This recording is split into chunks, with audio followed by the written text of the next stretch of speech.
Bonjour à toutes et à tous et bon réveil matinal. Bienvenue sur Free Matin. La Cour constitutionnelle a rendu publique hier la décision qui consacre définitivement la réélection du président Patrice Talon à la tête de la République du Bénin. À suivre la substance de la dite décision dans le bulletin matinal d'information qui sera présenté par Atifa Olafa. Dans le même bulletin matinal d'information, à suivre le compte rendu de la séance d'information et de la séance festive qui a eu lieu hier au siège du parti politique Union démocratique pour un Bénin nouveau UDBN, présidé par l'honorable Claudine Afiavi-Prudencio. La dite formation politique a essayé de primer les partenaires médias et également les responsables communaux pour leur contribution dans la victoire du duo Talon-Talata. À suivre au cours de cette émission matinale, dans l'invité spécial Ramadan, Bachirou Lassissi. Il est islamologue, secrétaire général de l'Association mondiale de l'appel à l'islam, commissaire à l'éducation au sein de l'Union islamique du Bénin, qui nous édifie au sujet de la solidarité et de l'aumône durant le mois de Ramadan et sa symbolique dans l'islam.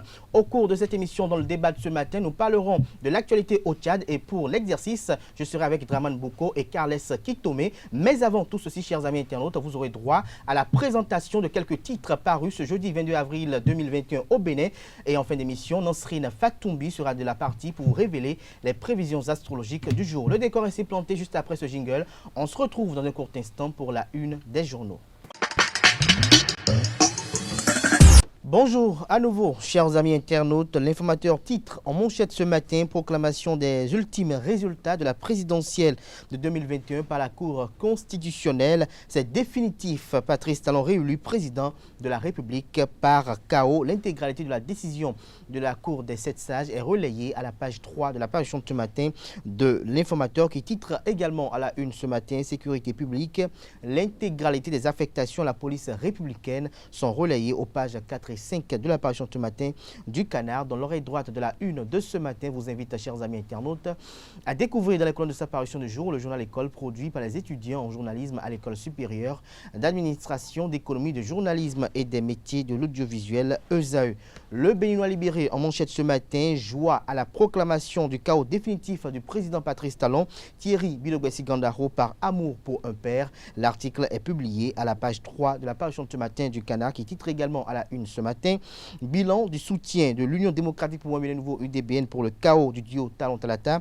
Claudine Afiavi-Prudencio prime ses partenaires médias et les coordonnateurs et la coordination du parti politique. Le compte rendu de cette cérémonie est rendu à la page 8 de la parution ce matin du Canard qui nous informe que dans le cas des violences préélectorales, visite à l'IA de Cotonou, Alimat Badarou et l'organisation des femmes républicaines aux côtés des blessés lors de ces violences électorales. Des précisions à la page 3 de la parution ce matin du Canard qui publie dans les colonnes de sa parution ce matin la liste des 31 officiers promus dans le cadre des mutations à la police républicaine. Nous passons à présent au quotidien Fraternité qui titre en manchette ce matin: gouvernance du Bénin pour les 5 prochaines années, le feu vert des 7 sages. Rendez-vous le 23 mai, jour de Pentecôte pour l'investiture.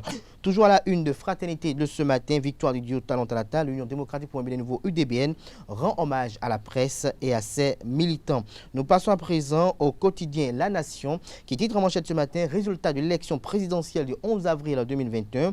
La victoire de Talon-Talata définitivement proclamée. Des précisions à la page 2 de la parution ce matin du quotidien de service public La Nation. Soleil levant en manchette ce matin: cérémonie bilan de sa participation à la présidentielle de 2021. L'Union démocratique pour un Bénin nouveau UDBN félicite et remercie ses coordinations pour avoir contribué au chaos du duo Talon-Talata. De nouvelles adhésions au parti hier, nous informe le Canard ce matin. Des précisions dans les colonnes de sa parution de ce matin. Toujours à la une de Soleil levant de ce matin: agriculture au Bénin, 8,5 milliards de francs CFA pour la production de riz, fruits et légumes. Des précisions dans les colonnes de la parution de ce matin du quotidien Soleil levant. Nous passons à présent au quotidien Le Challenge qui titre à la une ce matin: proclamation des résultats définitifs de la présidentielle de 2021 au Bénin. La Cour constitutionnelle confirme l'élection au premier tour du duo Talon-Talata. Nous passons à présent au quotidien d'Abarou qui titre en deuxième de titre à la une ce matin, je concours sur les produits de Tolaro Délice Bénin, les gagnants récompensés, des précisions dans les colonnes de la page ce matin du quotidien d'Abarou. Nous passons à présent au quotidien Communal Info qui titre en deuxième de titre à la une ce matin après la brillante participation de l'UDBN à la victoire du duo Talon Talata, des organes de presse et militants UDBN distingués par Claudine Prudencio pour le travail abattu. Le compte rendu et l'album photo est relayé à la page 6 de la page ce matin du journal. L'accroche les lecteurs ce matin avec ce titre en deuxième titre à la une ce matin. Proclamation des résultats définitifs de l'élection présidentielle. La Cour constitutionnelle valide la victoire du duo Talon Talata. Le grand matin, titre en manchette ce matin, résultat définitif du scrutin du 11 avril 2021. Les Béninois choisissent le duo Talon Talata. Nous passons à présent au quotidien béninois d'information L'Indépendant qui s'intéresse au Tchad au sujet du décès de Idriss Déby Itno. Il aurait été assassiné par son cousin qui est son garde-corps. Publie le Canard ce matin en tournant le titre à la une, des précisions à la page 2 de sa parution de ce matin. Toujours à la une de l'Indépendant de ce matin, bouleversement politique et économique au Bénin. Pourquoi l'avocat béninois Robert Dossou a pleinement raison, s'interroge le quotidien L'Indépendant ce matin à la une. Son argumentaire est publié dans les colonnes de sa parution de ce matin. Nous passons à présent au quotidien Le Matinal qui a titré ce matin à la une présidentielle du 11 avril 2021 au Bénin. La Cour constitutionnelle proclame la victoire définitive du duo Talon Talata. Le nouveau mandat commence le 23 mai prochain et une nouvelle ère s'ouvre pour le Bénin, celui du renforcement des acquis pour le développement durable du pays, selon notre consultant politique. Il s'agit bel et bien de Agapit Napoléon Maforican.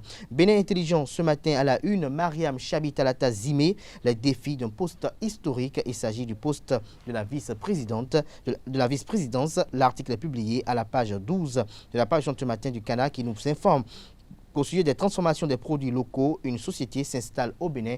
Des précisions à la page 3 de la page ce matin du Canard. Matin libre en manchette ce matin parle de classement RSF Reporters sans frontières 2021. Bénin, la descente continue. Le code du numérique a pointé du doigt le déclin inquiétant de modèles selon UPF Bénin. L'article est publié à la page 2 de la page ce matin du quotidien Matin Libre qui titre également à la une ce matin aux acteurs du chaos du duo Talon Talata, Claudine Prudencio reconnaissante. Des précisions à la page 2 de la page ce matin du journal.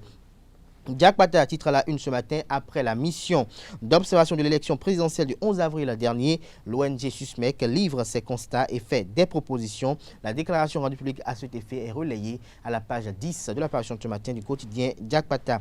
L'événement précis titre ce matin à la une ancrage politique. La FCBE, Force Corée pour un Bénin émergent FCBE, désormais première force politique de l'opposition. Toujours à la une de l'événement précis de ce matin, bilan des violences électorales à Savet, deux leaders du bloc républicain, Okunola et Akonon, victimes de la violence des manifestations. La boussole titre à la une ce matin, présidentielle de 2021, la Cour constitutionnelle proclame définitivement élu Talon et Talata. Nous passons à présent au quotidien La Primeur. Présidentielle du 11 avril 2021 au Bénin, la Cour constitutionnelle signe définitivement le retour du réformateur. Le président élu prête serment le 23 mai 2021, nous annonce le quotidien ce matin. La priorité, titre ce matin à la une, bonne gestion des cantines scolaires dans la commune d'Abomey-Calavi. Angelo Arwandinou, maire de la dite commune, vante les mérites de Patrice Talon. Nous passons à présent à l'autre quotidien. Violence électorale, les femmes du parti politique Bloc républicain apportent leur soutien aux militaires blessés. L'économiste, pour finir ce matin, passage de l'analogie au numérique, l'Afrique s'exclut de l'industrie de la télévision numérique, fait observer le Canard. Son article est publié à la page 4 de la parution de ce matin, de sa parution de ce matin. Ce sera tout pour la présentation de quelques-unes parues ce jour au Bénin. Les quotidiens sont disponibles dans les kiosques au prix de 300 francs CFA, également accessibles en ligne. Nous passons à présent au bulletin matinal d'information de ce matin qui est présenté par Atifa Olafa. Bonjour à toutes et à tous. La Cour constitutionnelle a proclamé les résultats définitifs de l'élection présidentielle du 11 avril dernier, ce mercredi 21 avril 2021, puisque le scrutin n'a pas enregistré de second tour. Il n'y a pas eu également de recours en contestation. Les résultats définitifs donnant gagnant le duo du candidat Patrice Talon avec 86,30% des suffrages exprimés. Pour plus de détails, je vous invite à suivre le président de la Cour constitutionnelle, Joseph Djogbenou, au micro de nos reporters.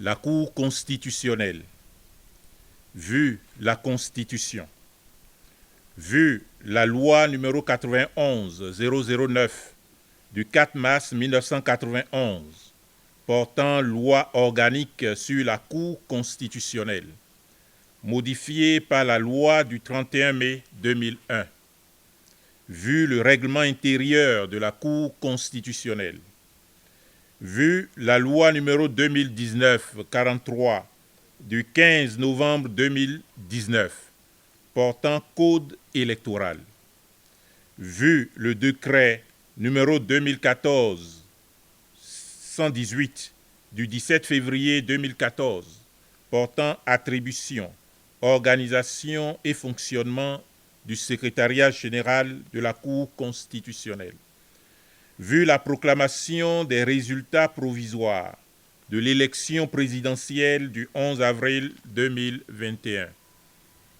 considérant qu'au terme de l'article 49, alinéa 1 à 3 de la Constitution, la Cour constitutionnelle veille à la régularité du scrutin et en constate les résultats. L'élection du duo président de la République et vice-président de la République fait l'objet d'une proclamation provisoire.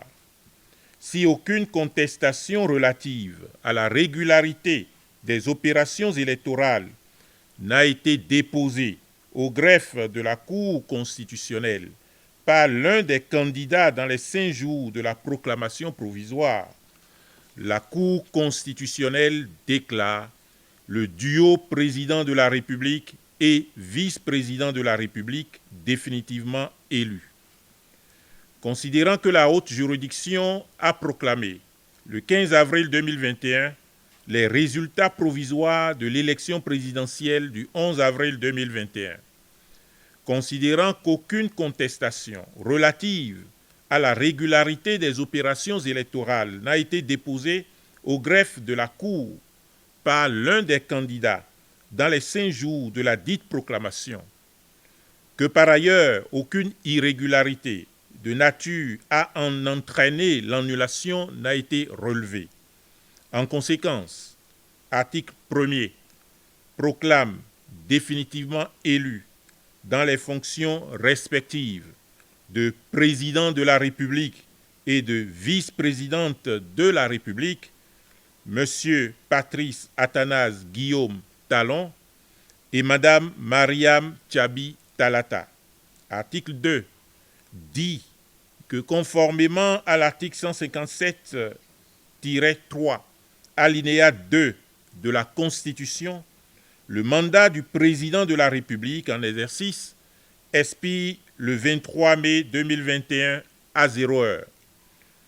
Article 3 dit que, conformément à l'article 153-3, alinéa 4 de la Constitution, le mandat du président de la République élu prend effet pour compter du 23 mai 2021 à 0 heure.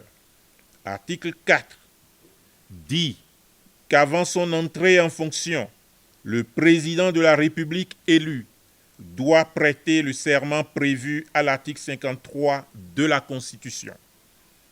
Article 5 dit que conformément à l'article 52 de la Constitution, M. Patrice Athanase Guillaume Talon doit faire sur l'honneur une déclaration écrite de ses biens et patrimoines adressée au président de la juridiction en charge des comptes. La présente proclamation définitive sera notifiée à Mme Mariam Tchabi Talata, à M. Patrice Athanase Guillaume Talon, à M. le Président de la République, à M. le Président de l'Assemblée nationale, à M. le Président de la Cour suprême et au Président de la Commission électorale nationale autonome et publiée au journal officiel. La présidente du parti Union démocratique pour un Bénin nouveau UDBN, Claudine Afiavi-Prudencio, a organisé ce mercredi au siège du parti à Godomain-Dekongbe une cérémonie de remerciement et de distinction aux patrons de presse pour leur travail abattu.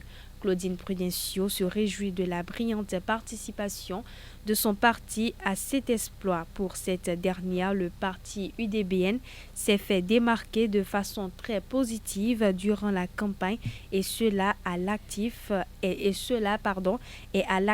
des militants qui ont compris l'enjeu. Rappelons que cette cérémonie a été marquée par des différentes prestations des artistes qui ont soutenu la campagne de l'UDBN par l'organisation des concerts. Parlons finances à présent dans ce bulletin d'information. Le Bénin revient sur le marché financier de l'UEMOA avec une demande de 30 milliards de francs CFA. Il s'agit d'une émission simultanée d'obligations de relance ODR en date du 29 avril. L'émission est faite en 2 obligations assimilables du Trésor de maturité 7 ans et de 10 ans. Le remboursement de ces obligations se fera le premier jour ouvrable suivant la date d'échéance. En ce qui concerne les taux d'intérêt, ils seront remboursés l'an dès la première année. L'Agence de promotion des investissements et des exportations et Agri-Ressources Group, un groupe international basé à Luxembourg et spécialisé dans les cultures durables et la transformation agricole, ont signé ce mercredi 21 avril 2021 à l'hôtel Golden Tulip le Diplomate de Cotonou, un protocole d'accord pour la production et la transformation du riz local des fruits et légumes au Bénin. En dehors du riz local, les fruits et légumes du Bénin, le groupe Agri-Ressources entend également s'investir pour la diversification et la valorisation d'autres filières agricoles. Sport pour terminer, les premiers championnats d'Afrique et des îles de boxe arabe vont se dérouler le 29 mai prochain à Malabo en Guinée équatoriale. Éric Richard Ella Bekale, président de l'instance fêtière, l'a annoncé ce mardi soir dans une interview. Suivez plutôt. La Guinée équatoriale a sollicité la FAIBA pour l'organisation des championnats d'Afrique au campement professionnel de boxe arabe. Nous leur avons envoyé un cahier des charges qu'ils ont rempli avec satisfaction. Donc je tiens à annoncer officiellement que le 29 mai, à Malabo, va avoir lieu le premier championnat d'Afrique professionnel et des îles de boxe arabe. Un gala de boxe arabe professionnel va apporter beaucoup de joie, beaucoup d'espérance, beaucoup de quitter à toute cette jeunesse grâce à son excellence Théodoré Obiang-Nguema Bazogo, président de la République de la Guinée équatoriale, que je tiens à remercier personnellement en mon nom propre et au nom de mes collaborateurs pour tout ce qu'il fait pour la jeunesse africaine, pour tout ce qu'il fait pour le continent africain, pour son panafricanisme. En organisant cette compétition, c'est une façon de lutter contre le coronavirus. Il montre aux yeux du monde entier qu'il faut combattre cette maladie, il faut combattre cette épidémie en reprenant une vie normale. Et le gala de la Guinée équatoriale va permettre justement de montrer que la vie ne s'arrête pas à travers le coronavirus et qu'il y a beaucoup d'espérance pour notre jeunesse en Afrique et dans les îles. Merci, monsieur le ministre des Sports de la Guinée équatoriale, pour votre implication personnelle avec le comité directeur de la FABA pour que ce gala puisse avoir lieu. Je remercie le directeur technique de la Fédération africaine et des îles de boxe arabe, Alessandro Assoumou, qui est originaire de ce pays, et tout ce qu'il apporte pour la Fédération africaine et des îles de boxe arabe.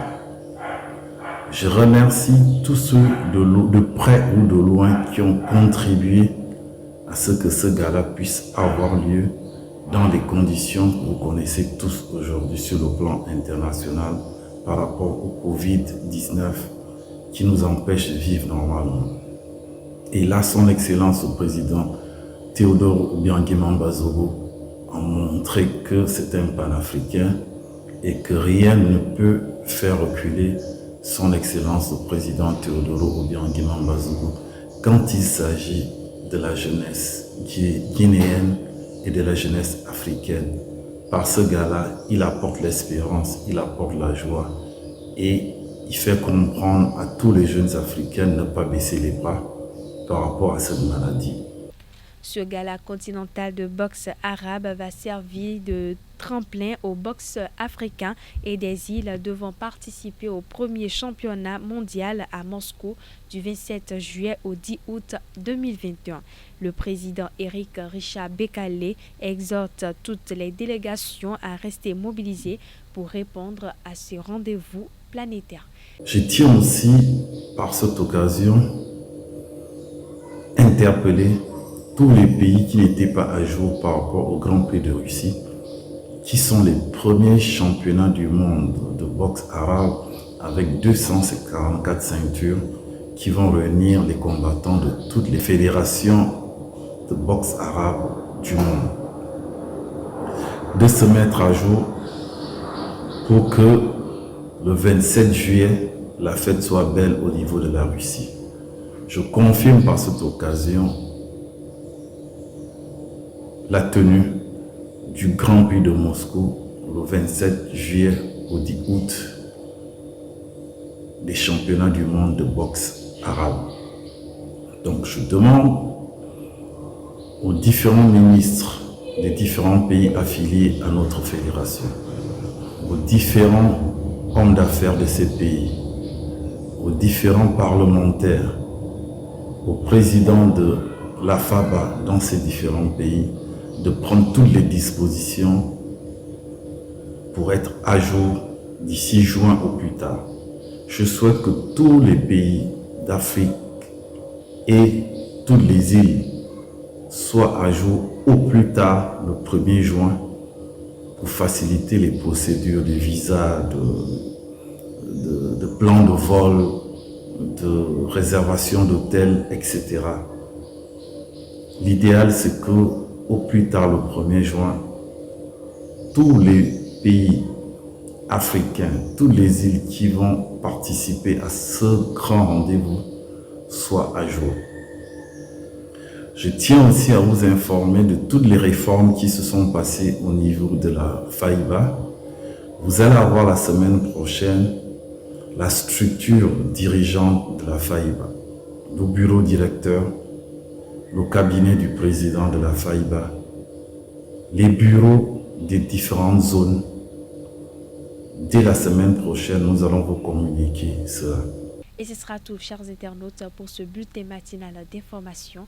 Merci pour votre attention. D'ici là, portez-vous bien.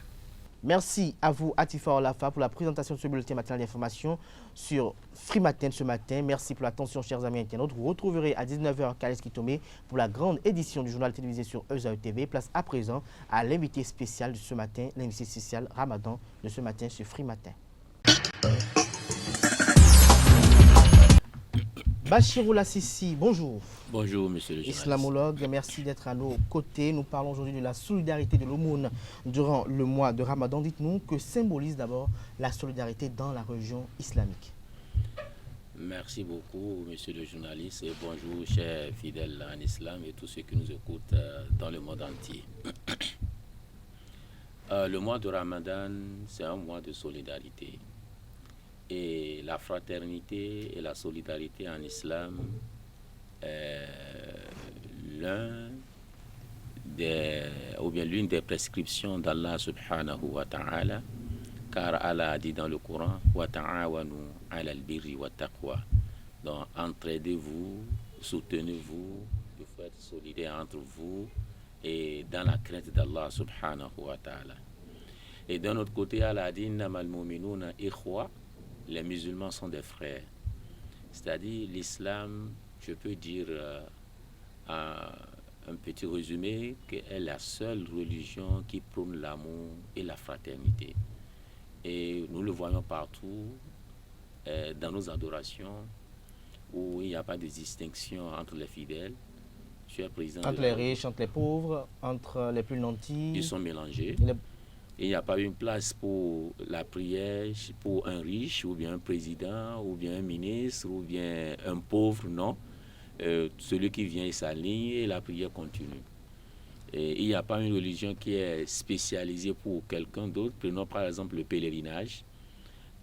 Tout le monde, pauvre, riche, ministre, on prend seulement le seul ihram que nous connaissons et nous abandonnons tout ce que nous avons comme vêtements. Même tu as de l'argent, c'est le seul ihram qu'on vend à son prix que tout le monde va porter, riche ou pauvre. Donc l'islam nous a beaucoup démontré que nous les êtres humains, nous sommes égaux. N'en parlant pas des différences et des grandeurs qu'Allah a mis entre nous les êtres humains. Oui, il y aura parmi vous des riches, des savants, des âgés, des sachants. Donc cela n'empêche pas de se respecter. Non, il faut se respecter et reconnaître ses valeurs et cette grandeur qu'Allah subhanahu wa ta'ala a élaborée dans la nature. Maintenant, comment se manifeste durant le mois de Ramadan cette Oui, merci beaucoup. Le mois de Ramadan, vous savez, d'habitude, ce que nous remarquons est que si le mois de Ramadan arrive, les musulmans, avec leur croyance en Allah subhanahu wa ta'ala, la crainte, partagent des vivres. Il y a des gens qui s'échangent des vivres, des nourritures. Par exemple, cette famille a préparé, elle envoie à l'autre famille, et l'autre a préparé, elle envoie à l'autre, et d'autres achètent des vivres non préparés, et ils envoient ça à un frère musulman qui voit peut-être qu'il est pauvre. Ou bien d'autres, à l'approche de la rupture, envoient des nourritures à la mosquée, bouillies, bissap glacé, des fruits ananas, etc., oranges, dattes, on envoie ça dans les mosquées pour permettre aux pauvres qui n'ont pas de moyens de pouvoir se mettre à l'aise correctement après la rupture, quand même pouvoir quelque chose à manger dans le ventre qui était resté cru depuis le matin. Donc tout ceci, ça répond à l'appel du prophète Mohammed sallallahu alayhi wa sallam qui a dit Man aftara sa'iman, celui qui a pu donner quelque chose à manger ou bien à boire à un jeûneur a une récompense qui est égale à la récompense du jeûneur même. C'est-à-dire celui qui a jeûné le matin. Moi, par exemple, j'ai jeûné depuis le matin. J'ai pratiqué beaucoup d'adoration, j'ai lu le Coran, j'ai fait des nafils, des évocations, et pour avoir assez de récompenses. Et vous, journalistes, vous m'envoyez une petite orange pour rompre le jeûne. Tout ce que moi j'ai fait depuis le matin, vous avez cette récompense. Et on ne va rien diminuer chez moi, on ne va pas partager ça en deux pour vous donner une partie, non. Si moi j'ai une récompense de 90 sur 100, on vous donne aussi 90 sur 100, en plus ce que vous avez fait dans cette journée. Donc le prophète, lorsqu'il explique... Est-ce qu'il y a une relation entre cette solidarité et l'aumône qui doit être faite durant le mois de Ramadan? Non, au fait, l'aumône... mais les deux s'entremêlent. Le s'entremêlent, puisque l'aumône, d'abord, ce n'est pas seulement dans le mois de Ramadan. C'est une recommandation divine et que nous devons faire l'aumône à tout moment. À chaque instant. À chaque instant. Venir au secours d'un pauvre. Ceci, ce n'est pas attendre d'abord le mois de Ramadan. Mais cette particularité du mois de Ramadan revient que parce qu'il y a des pauvres qui nécessairement doivent jeûner. Quand même, il faut avoir quelque chose pour manger à l'aube et quelque chose pour rompre au coucher du soleil. Est-ce que durant le mois de Ramadan, on peut apporter solidarité? Est-ce qu'on peut faire de l'aumône aux non-musulmans? Faire de l'aumône aux non-musulmans, ce n'est pas seulement dans le mois de Ramadan. On peut faire de l'aumône, on peut donner. C'est ça là, bon, nous ne l'appelons pas aumône en islam. C'est tout comme je donne un cadeau, un don. Et donner à un non-musulman, ce n'est pas interdit. Celui qui donne à la récompense. À la récompense ici-bas et auprès d'Allah. Parce qu'il a aidé un être humain. Et Allah subhanahu wa ta'ala nous a recommandé d'aider l'être humain, quelle que soit sa religion, quelle que soit sa croyance, qui est en difficulté, il faut venir à son secours. Et on va partir dans le mois de Ramadan tout court, mais durant toute la vie, le musulman doit faire de l'aumône, assister son frère. Assister son frère, nous parlons de solidarité, nous parlons d'aumône. Mais quelle est la différence entre un musulman nanti qui décide durant le mois de Ramadan d'envoyer des vivres, que ce soit à la rupture du jeûne pour les fidèles musulmans qui n'ont pas les moyens de rompre le jeûne, d'envoyer des vivres le soir également. Quelle est sa différence entre ce type de musulman et celui qui a choisi durant le mois de Ramadan d'apporter son soutien constant tous les jours aux orphelinats par exemple? Oui. Est-ce qu'il y a un qui aura plus de gains spirituels que l'autre? Bien sûr que oui, parce que celui qui vient au secours d'un orphelinat fait beaucoup de choses, car Allah subhanahu wa ta'ala nous a tellement parlé de l'orphelin d'une manière que si nous ne le faisons pas, on va nous demander le compte le jour d'Al-Qiyamah. Yas'aluna kanil yatama. On t'interroge au sujet des orphelins. Lorsqu'on avait demandé au prophète Mohammed sallallahu alayhi wa sallam, mais qu'est-ce que vous, votre islam a parlé, dit de l'orphelin? Et il a répondu, Qul islah lahum khayr. Faire du bien aux orphelins, c'est la meilleure des choses. Wa in tukhalituhum fa ikhwanukum. Même si vous allez au-delà, jusqu'à ce qu'à aller chercher les orphelins et les mettre dans votre famille pour qu'ils vivent avec vous ensemble, fa ikhwanukum. Acceptez-les comme vos frères. Ce ne sont pas des enfants à abandonner. Et c'est ça que l'idée de l'orphelinat est née. C'est l'islam qui a recommandé cela. Et les gens commençaient par chercher des orphelins pour les garder. Et ça a arrivé au-delà où on a commencé par créer des centres pour dire c'est un orphelinat, un orphelinat. C'est la recommandation de l'islam. Islahu lahum khayr. Wa in tukhalituhum fa ikhwanukum. Wallahu ya'lamul mufsida minal muslih. Il dit, mais Allah subhanahu wa ta'ala connaît ceux qui ont de bonnes intentions par rapport à ceux qui ont de mauvaises intentions. Parce qu'il y a eu des gens qui ont créé d'orphelinats, c'est juste pour s'enrichir. Ce n'est pas pour aider les orphelins. Et c'est ce que le verset veut dire correctement. Autant ça avait un autre sens. Mais actuellement, c'est ce que je veux dire. Mais vous dénoncez le fait qu'aujourd'hui... Bon, aujourd'hui, j'ai créé un orphelinat, j'écris partout, les gens viennent... Essayer d'escroquer un peu. Oui, c'est fini, il a des grosses voitures, comme ça, il vit à l'aise. Attention, il est en train de manger l'argent d'un orphelin. Celui qui mange l'argent d'un orphelin va subir dans la vie ici et au-delà chez Allah subhanahu wa ta'ala. Ce n'est pas permis de manger l'argent d'un orphelin. Même si tu es son parent et que son papa est mort, il a laissé l'orphelin avec toi.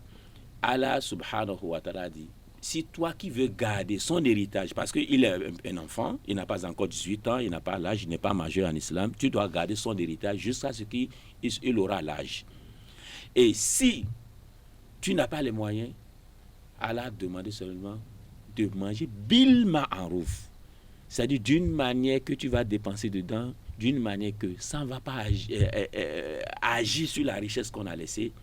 Parce que toi-même qui veux garder, tu es pauvre, c'est difficile, et tu es honnête. Et si par exemple la mort t'arriverait, parce que tu n'as pas mangé, voilà toutes les richesses, c'est parti. Donc, mais c'est interdit de ne pas manger. Mais au cas contraire, si la pauvreté atteint au sommet, elle est extrême, et que tu n'as pas les moyens de s'en sortir, tu peux quand même en profiter tout petit peu. Et c'est ça que les gens font, mais ils exagèrent aujourd'hui.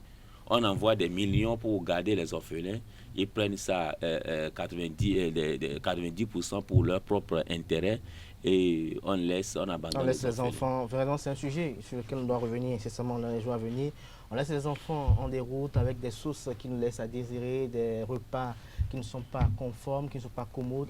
Merci à vous, Bachirou Lassisi. Je rappelle que vous êtes islamologue, vous êtes secrétaire général de l'Association mondiale de l'appel à l'islam, commissaire à l'éducation au sein de l'Union islamique du Bénin. Vous étiez là ce matin pour nous parler de la solidarité et de l'aumône durant le mois de Ramadan et sa symbolique pour le fidèle musulman, pour le parler dans l'islam. Chers amis, notre matin se poursuit ce matin. Nous installons à présent nos débatteurs. Pour le débat de ce matin, nous intéresserons à l'actualité au Tchad, comme je l'annonçais à l'entame de cette émission. Le débat de ce matin, Sufri Matin, Draman Boko, bonjour. Bonjour monsieur le journaliste. Vous êtes universitaire, spécialiste en questions de géopolitique. Vous êtes face à Kales Kitome, journaliste à ESAE TV. Bonjour. Bonjour Abdelkader Chirou. Kales Kitome, l'actualité au Tchad aujourd'hui, qu'est-ce que nous pouvons retenir définitivement? Puisque ce matin, par exemple, un journaliste béninois a titré que le président Idriss Déby Itno aurait été tué par son garde corps qui fut son cousin. Oui, bien, vous savez que depuis ce tragique décès, les informations fusent de toutes parts et nous avons plusieurs versions qui circulent sur la toile. Vous venez d'évoquer le fait qu'il aurait été tué par son neveu ou son cousin, mais d'autres disent qu'il aurait été achevé par son fils. Donc il y a tellement de versions que nous devons savoir quand même raison garder et attendre que les vraies informations soient mises sur la place publique. En plus que nous ne sommes pas sûrs que c'est vrai, les circonstances seront vraiment dévoilées un jour, dans la mesure où c'est une affaire politique, et vu l'importance de l'homme qui est mort, et vu aujourd'hui le fait que l'armée ait pris le pouvoir un peu en otage, vous savez, on dit l'armée que c'est la grande muette. Donc, ce n'est pas sûr que les gens vont dire exactement ce qui s'est passé. Seuls les gens qui sont dans des positions vraiment spécifiques pourront savoir ce qui s'est passé. C'est peut-être dans 5 ans, dans 10 ans que la vérité sortira. Sinon, pour le moment, nous nous contentons de ce qui est là et nous savons que demain, il y aura les obsèques de ce grand homme d'État. Alors, dites-nous, Dramane Boko, est-ce que selon vous, les rebelles vont s'en arrêter là? Non, je crois que par rapport à la suite de ce scénario-là qui a commencé depuis 4 jours ou 3 jours, je crois que quelque part ce matin, lorsque vous avez suivi la déclaration donc, du porte-parole de la rébellion, je crois qu'ils ont essayé donc, de contester la prise ou la saisie anticonstitutionnelle du pouvoir par ce qu'on appelle, ce que je pourrais appeler le club des généraux, qui ont essayé donc de confisquer le pouvoir et de procéder à un coup d'État. Donc il n'y a pas autre chose que ça. Je crois que déjà les voix ont commencé à se lever, que ce soit du côté de l'opposition, que ce soit du côté de la société civile. C'est évident. Et oui, et je crois que les rebelles ont menacé en donnant un ultimatum de commencer à prendre des armes à nouveau et surtout à marcher vers N'Djamena, la capitale. Je crois que les jours qui s'annoncent pour le Tchad en général, et pour le Tchad en particulier, et la région du G5 Sahel s'annonce très très sombre. Si la communauté internationale, la CEMAC et également les autres puissances occidentales, notamment la France, ne prend pas le taureau par les cornes le plus tôt possible, je suis en train de voir un chaos qui pourrait éventuellement créer assez de dommages collatéraux dans les jours, voire même les semaines à venir pour le peuple tchadien. Est-ce que vous partagez cet avis? Est-ce que selon vous, les jours à venir seront très sombres pour le Tchad? Moi, je dirais que il n'y a aucune intervention de l'Occident. Moi, je dirais que les jours sont déjà sombres au Tchad parce que quand un chef d'État en exercice meurt, ce n'est pas du tout une bonne chose. Et quand on voit un peu le contexte et les circonstances, nous savons qu'il y a de la braise. Il y a de la braise et pour que ça prenne feu, il suffit de très peu de choses. Et j'ai été très heureux d'entendre M. Boko évoquer le nom d'une nation tout à l'heure, la France, parce que moi je dis que au Tchad, la France est le maestro, la France est le métronome. C'est ce que la France veut et que la France permet qu'il se passe au Tchad. Sans la France, Idriss Déby n'aurait jamais pris le pouvoir. Sans la France, il n'aurait pas été sauvé en 2006. Sans la France, il n'aurait pas été sauvé en 2008. Et je dis encore que sans la France, il n'y aurait pas eu ce chaos en Libye qui permet aujourd'hui que les rebelles aient quand même un fief d'où ils viennent chaque fois pour attaquer. Donc je dis, même les rebelles qui attaquent, je pense que c'était une aubaine. La mort de Déby, forcément l'armée est désorganisée. Ils auraient pu attaquer. Pourquoi ils n'ont pas attaqué? Possiblement parce qu'ils ont respecté la France qui est là. Donc dès que la France va baisser un peu pavillon, ils vont entrer en action. Donc aujourd'hui, plus rien n'est bon au Tchad. Je dirais plus rien n'est bon. Quand les opposants commencent à parler, ça veut dire que ça va chauffer dans quelques jours. La société civile, les rebelles, tout le monde parle, tout le monde est sur le pied de guerre. Donc les gens attendent demain. Idriss Déby sera inhumé. Il sera inhumé demain. Et puis les gens vont être sensibles au discours. Compte tenu de ce qui sera dit demain, compte tenu des actes que l'armée va poser à partir de demain, toutes ces forces-là pourront décider d'entrer en action. Et vous imaginez un pays où le chef de l'État meurt et que les gens commencent à manifester dans la rue, qu'est-ce qui va se passer? Est-ce qu'aujourd'hui l'armée est en ordre? Il y a 15 généraux, ils ont été récupérés pourquoi? Sûrement pour que chacun d'entre eux n'essaye pas de saisir une partie du pouvoir. Et à part ces 15, il y en a plein il y a plein de généraux au Tchad et le Tchad est en guerre depuis 40 ans. Le Tchad est en guerre avant même les indépendants, ils continuent d'être en guerre. Donc ça veut dire qu'il n'y a que des guerriers au Tchad. Et aujourd'hui, demain, ce qui va se passer, si les mots ne sont pas à leur place, je vous jure qu'après demain, le Tchad sera vraiment, je vais dire, un chaudron. Un chaudron, et ce chaudron, comme je le dis souvent, ce sera exactement comme un volcan. Je vous assure que la Libye se sentira très mal. Le Soudan se sentira encore plus mal. Le Cameroun, c'est des soubresauts qu'ils ont. Que ça commence au Tchad et vous verrez, les Camerounais vont tous fuir pour aller vers le sud parce qu'ils ne pourront plus tenir. Il y aura tellement de pagailles. Les Nigériens eux-mêmes ne pourront pas tenir le coup. Le Niger, donc vous voyez un peu, au Tchad aujourd'hui, prions tous les dieux pour que demain, après les obsèques d'Idriss Déby, et son fils qui est au pouvoir et tous ceux qui sont autour de lui aient un discours conciliant et qu'au-delà des discours, il fasse des démarches pour ramener tout le monde, pour qu'il y ait vraiment un gouvernement d'union nationale et ne pas laisser ce manchin militaire là diriger pendant 18 mois parce qu'ils ne pourront pas faire 18 mois, ça va chauffer. Si demain ils prennent les bonnes dispositions, ils vont rappeler tout le monde. Tous les fils du Tchad vont essayer de mettre la main à la pâte. Mais Draman Boko disait que déjà remplacer un débit par un débit était déjà un problème. Non, le mal, c'est pour ça qu'il dit que c'est déjà un chaudron. Je dis que c'est déjà un chaudron. Il est incandescent. Et donc, si ce débit-là n'essaie pas d'ouvrir un peu la porte, c'est qu'il n'y a rien à faire. Ça va prendre feu. Et pour ouvrir la porte, c'est qu'ils appellent les autres.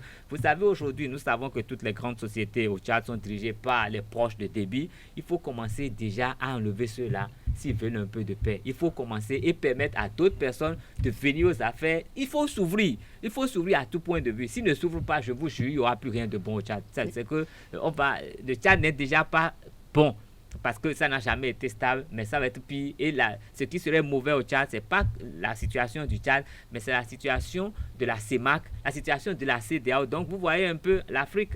Tout le milieu de l'Afrique sera en feu. Là, je crois que ça va être du milieu jusqu'au nord, jusqu'en Libye. Donc, je crois que la situation au Tchad aujourd'hui, ça va rythmer l'avenir de l'Afrique tout entière dans les 5 ou 10 prochaines années. Finalement, on peut déduire qu'un grand homme est tombé. Mais le personnage, Idriss Déby, dites-nous, Draman Boko, qu'est-ce qui vous inspire, Idriss Déby, sa vie, concrètement? Oui, c'est vrai, c'est quelqu'un qui est venu en tant que panafricaniste à l'époque, parce qu'en dehors on le dit pratiquement qu'il est sur les traces de Thomas Sankara, qu'il est sur les traces du feu général Sékou Touré, et également on le compare aujourd'hui également au président Mouammar Kadhafi, également et le professeur Alpha Condé de la Guinée. Donc, mais moi je pense que quelque part, comme on l'a dit tout à l'heure, M. Karl, il y a une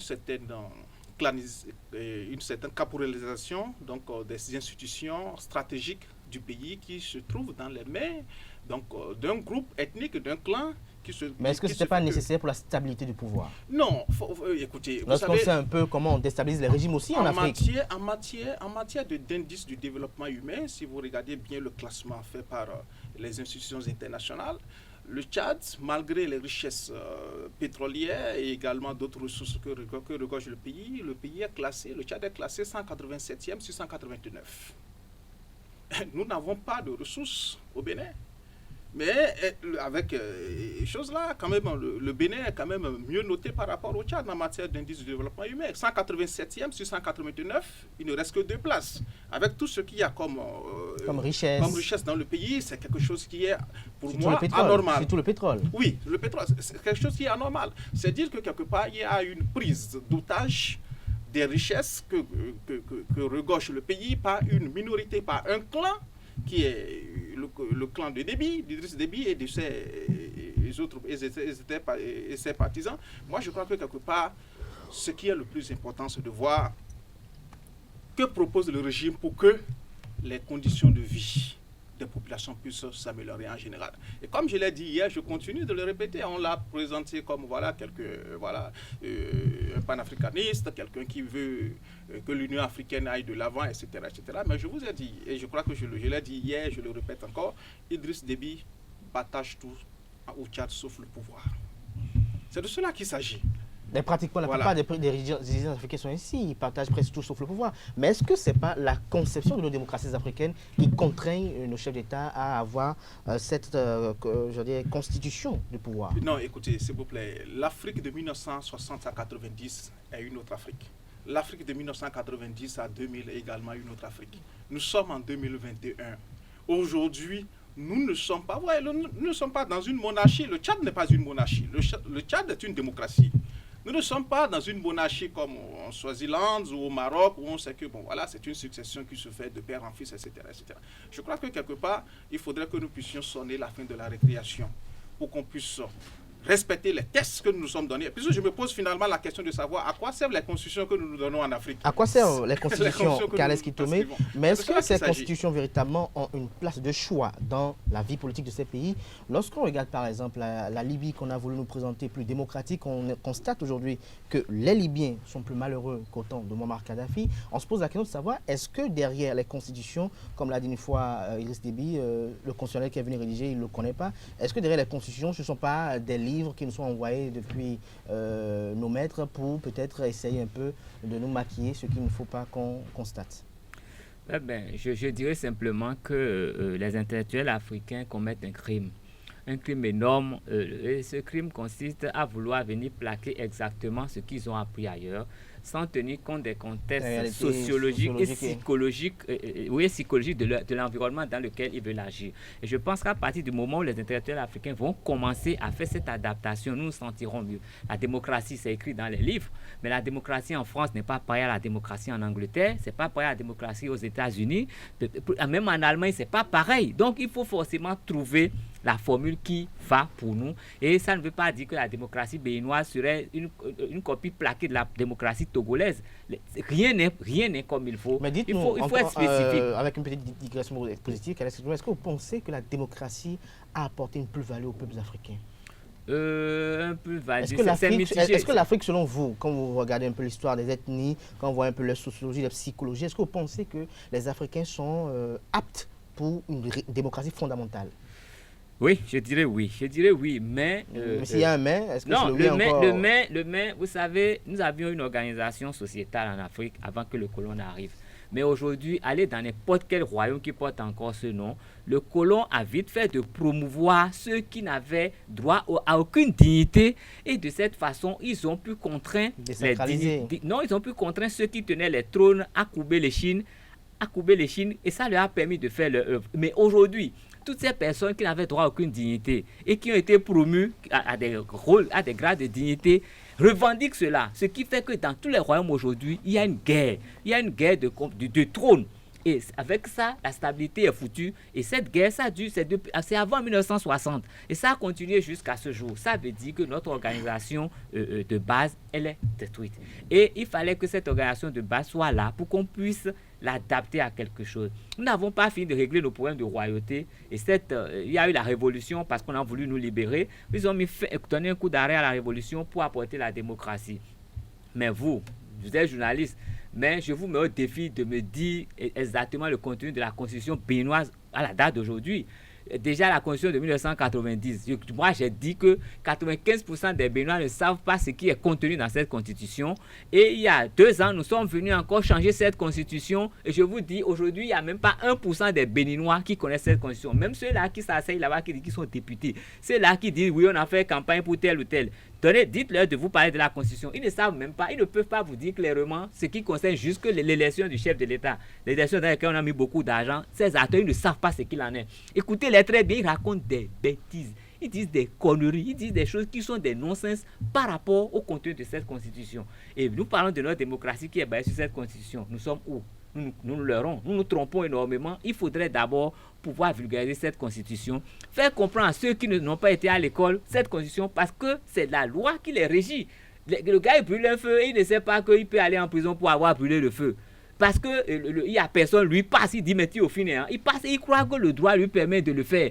Vous voyez, c'est des choses vraiment infimes. Mais c'est une anomalie. C'est d'abord l'éducation. Il faut éduquer les gens avant de parler de la démocratie. Mais quand on parle de tout ça aujourd'hui, moi je vais revenir sur le Tchad. Monsieur Boukou a comparé Idriss Déby à des gens que je respecte beaucoup. Mais moi je le compare beaucoup plus à Dadis Camara. Seulement que lui il est un peu plus instruit. Il a un discours un peu plus policé. Sinon, moi, je retrouve dans ces mots tout ce que Dadis Camara a dit et qui n'est pas faux. C'est ça notre vérité. C'est aujourd'hui les rapports de force tels qu'ils sont. Et il nous revient de nous saisir de cela et de savoir réagir. Nous ne réagissons pas souvent. Sinon, le Tchad, c'est une nation. Mais est-ce que le Tchad peut prospérer? Le Tchad a du pétrole. J'ai écouté récemment le directeur de la GECAMIN, celui qui gère toutes les sociétés minières de la RDC. Et il a dit quoi? Le pétrole de la RDC n'appartient pas à la RDC. Ils ont signé des contrats sur 30 ans. Les gens vont poncer tout ce pétrole et n'auront que 17% des revenus de ce pétrole. Est-ce que les contrats au Tchad sont différents? Je dirais non. Est-ce que les contrats en Congo, à Congo-Brazza sont différents? différent. Je dirais non. Donc, le pétrole tchadien, ça enrichit ces compagnies qui sont venues sans capitaux, qui sont allées emprunter pour venir exploiter le pétrole tchadien. Et c'est aux grandes dames des Tchadiens. Aujourd'hui, on parle de rébellion au Tchad. Le Tchad est un pays à moitié nomade, à moitié agraire. Et vous savez, depuis plus de 50 ans, ils sont en guerre. Comment est-ce qu'on peut développer l'agriculture quand les gens sont en guerre? Comment est-ce que le coton peut prospérer au Tchad quand les gens sont en guerre? Comment est-ce que l'arachide peut prospérer? Parce que c'est ça les deux principaux produits que le Tchad exploite. Comment est-ce que ça peut prospérer si les gens sont en guerre? Comment est-ce que les bergers peuvent vivre décemment s'ils sont en guerre? Ça veut dire qu'ils ont des richesses, mais toutes ces richesses, si ça ne profite pas à la rébellion, parce que les rebelles, ils viennent, ils ramassent les bœufs, ils s'en vont.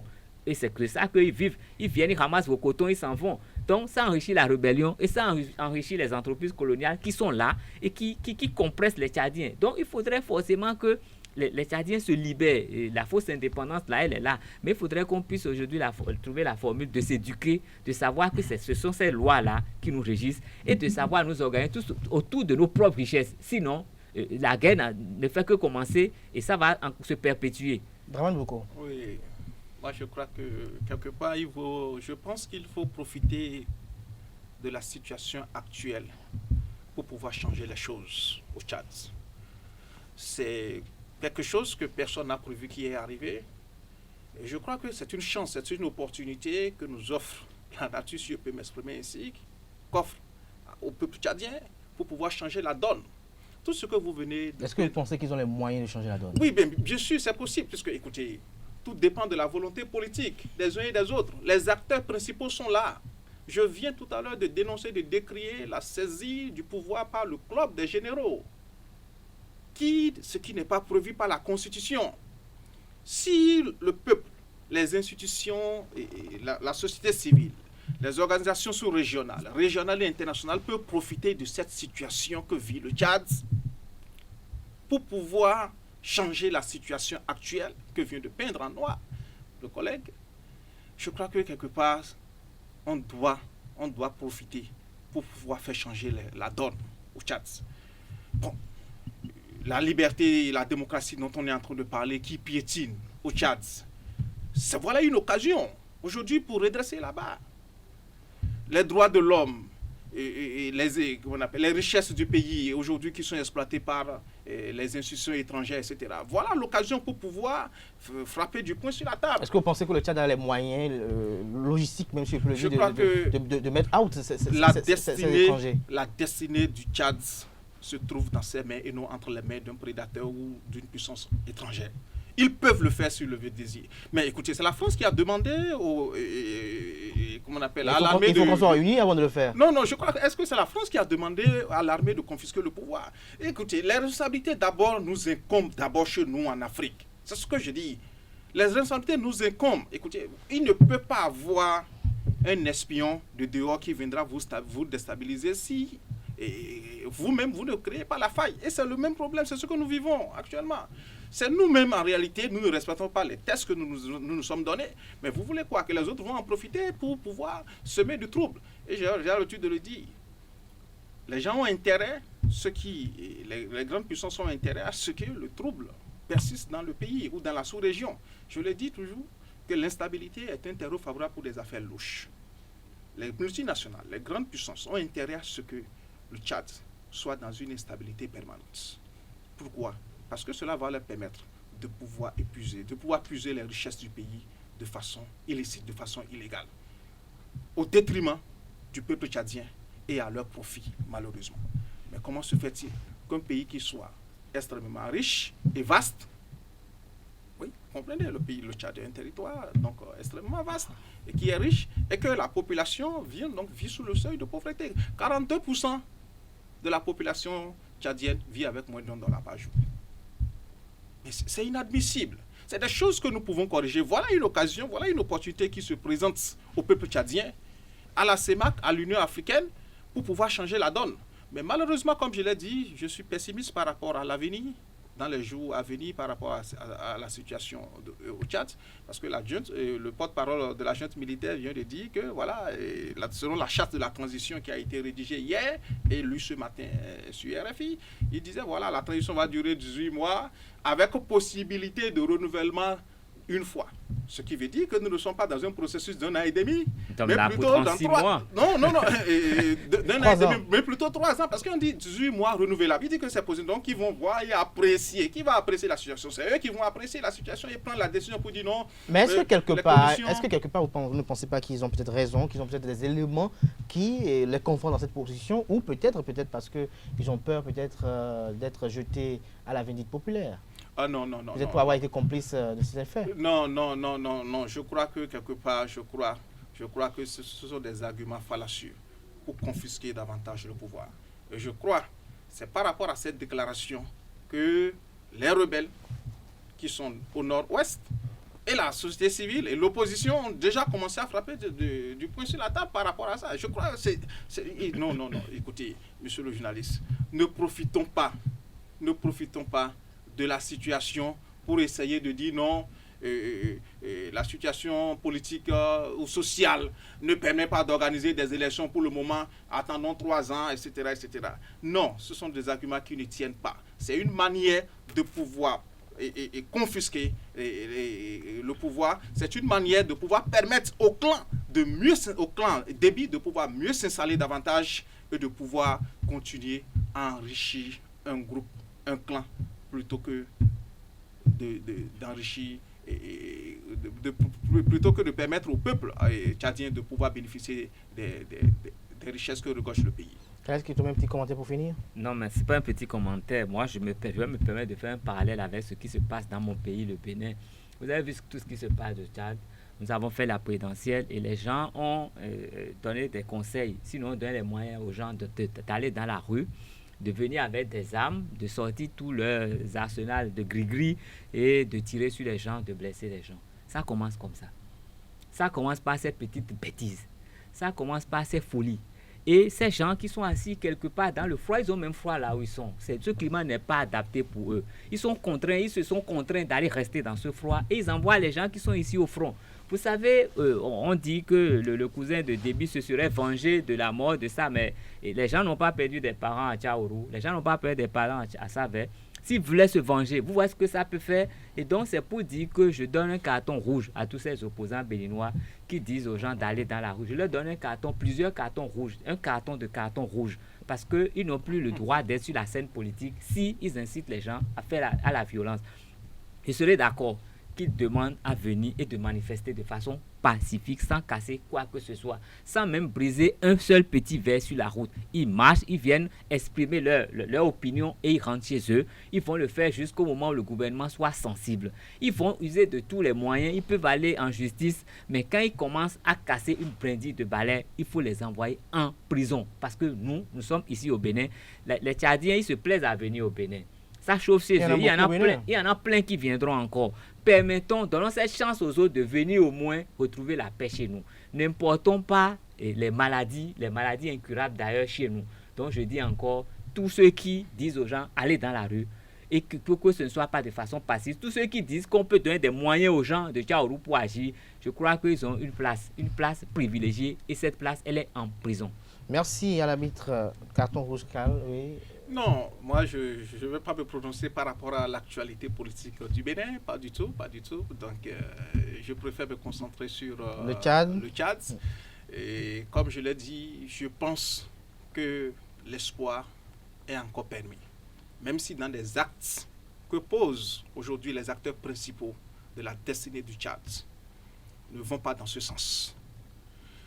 Et je réitère encore cet appel à la CEMAC, aux autorités même tchadiennes, je veux parler donc du club des généraux, d'abord, la société civile tchadienne qui va accentuer davantage la pression, l'opposition également, qui de façon légale également va accentuer la pression sur le gouvernement tchadien, le nouveau gouvernement tchadien, et également les rebelles, à qui je demande un temps soit peu, une trêve ou un cessez-le-feu pour l'instant, le temps de laisser voir, de permettre de laisser un peu de temps au régime, qui pourrait peut-être revoir les choses dans l'intérêt général supérieur des Tchadiens, à l'Union africaine qui est en train de siéger aujourd'hui sur la question somalienne et également le cas tchadien, et je pense peut-être qu'ils seront inspirés pour que les décisions louables qui vont dans l'intérêt de la paix et du progrès, donc pour le Tchad, seront pris. Et surtout, les grandes puissances, notamment la France et la communauté internationale, ne vont pas abandonner le peuple tchadien et le Tchad dans cette épreuve que traverse ce pays qui va tourner la destinée du peuple tchadien vers de nouveaux horizons plus meilleurs. Merci à vous, Dramane Boko. Merci également à Kaleski Tomé. Chers amis internautes, Nasrine Fatoumi va s'installer à présent pour vous révéler les prévisions astrologiques de ce jeudi. Amis internautes, bonjour et bienvenue sur le message des As Bélier. Au cours de cette journée, rien ne vous oblige à prendre une décision. Vous devrez profiter des bonnes influences astrales pour mettre en chantier ou pour mener à bien tous vos projets. Chers taureaux, allez de l'avant pour chercher de nouveaux contacts et nouer des relations professionnelles. Néanmoins, votre sens de la communication sera très utile aujourd'hui et vous saurez saisir toutes les opportunités vous permettant de mettre vos compétences en avant. Natif du signe Gémeaux, tout va bien, l'harmonie avec votre partenaire est parfaite. En ce moment même, les mots sembleront superflus entre vous. Ne repoussez pas à cet effet certains rendez-vous, même s'ils vous semblent stressants. Chers amis Cancer, malgré votre emploi du temps chargé et les petits soucis quotidiens, vous aurez un tonus époustouflant. Vous traverserez cette journée d'un pas à l'aide d'un cœur joyeux, malgré une certaine nervosité. Amis Lion, journée un peu perturbée aujourd'hui, les événements n'iront pas assez vite à votre goût. Faites un effort d'organisation si vous voulez arrêter de courir toute la journée. Vierge, attention aux mauvaises surprises. Profitez à fond de toutes les occasions de vous divertir et de vous changer les idées. Même si toute votre attention est focalisée sur le secteur professionnel, n'oubliez pas de vérifier l'état de vos comptes. Chère Balance, journée simplement banale. Si vous n'avez pas la main verte, choisissez des plans d'appartement qui ne demandent pas beaucoup d'investissement. Attention au retour de bâton qui pourrait être très douloureux. Scorpion, vous avez envie de changement, mais attention à ne pas vous brûler les ailes en voulant jouer avec le feu. Restez raisonnable et sachez faire des choix que vous ne regretterez pas. Natif du signe Sagittaire, vous ne pensez qu'à vous et ça ne vous rend pas très sympathique. Soyez plus ouvert aux autres et évacuez le stress. L'ambiance n'est pas des meilleures et commence à peser sur votre morale. Capricorne, journée relativement satisfaisante. C'est le moment d'entamer des négociations en vue d'un contrat ou d'un changement de poste. Le domaine matériel semble assez stable. Avant-dernier signe du zodiaque Verseau, vous n'aurez aucun mal à séduire. Votre charme sera éclatant, n'en abusez pas ou vous risquez de blesser des personnes que vous appréciez sans le vouloir. Belle journée pour votre ego. Poisson, pour finir, rien de nouveau à l'horizon. Votre assurance va créer des jalousies autour de vous. Que cela ne vous empêche pas de continuer. Vous êtes sur le bon chemin et la réussite ne serait tardée. C'est tout, amis internautes, pour les prévisions astrologiques de ce jeudi matin. Merci de nous avoir suivis. À demain. Ainsi prend fin Free Matin ce matin. Merci pour l'attention. On se retrouve demain vendredi pour le dernier numéro de la semaine. Portez-vous bien et passez une excellente journée en compagnie du programme télé sur EZ TV. Et à demain, plaise au ciel.